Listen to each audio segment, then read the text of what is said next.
कि हम कोई नहीं प्यार तोरा से तू हमसे अपन मुहवा काहे मोड़ लिया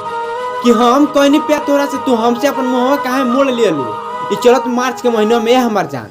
हमके काहे पागल बना के छोड़ दिया हसत जिंदगी में काहे हगिया लगौला झूठो के राम हमरे चाहत के फुलवा कबो तो फुलाई कि हमरे चाहत के फुलवा कबो तो फुलाई और तू हमके छोड़ के जा तो जाए हमर करे जा हमरा जैसन शरीफ लगा तो के कबो ना बेटाई बाके तो सारा के भोले भुला जाइबू हो आँख से आँख अपना मिला पाइबू हो इश्क में खा के कसम दिखा के सपना तू आधा से मुकर गइलू इश्क में खा के कसम दिखा के सपना तू आधा से मुकर गइलू तोड़ देलू हमार दिल कौन तीसरा खातिर अरे कि तोड़ देलू हमार दिल कौन तीसरा खातिर अरे जा तू मर गलू हमरा खातिर नियति के खेला के हो बुझे नहीं अच्छी जिंदगी जीना चाहते हो तो अकेला जीना सीख लो लोग तो सली जरूर देते हैं मगर साथ में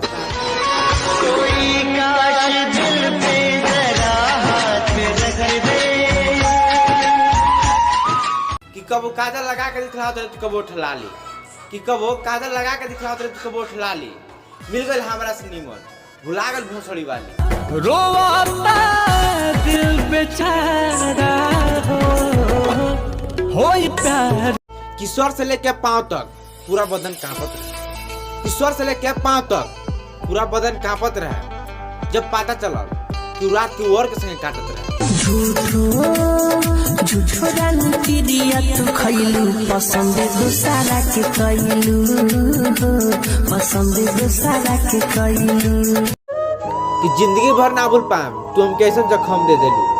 कि जिंदगी भर ना भूल पाएम तू हम कैसे जख्म दे देलू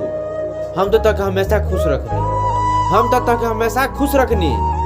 तब तू काहे हमके गम दे देलू हसत जिंदगी में काहे हगिया लगौला झूठो के राम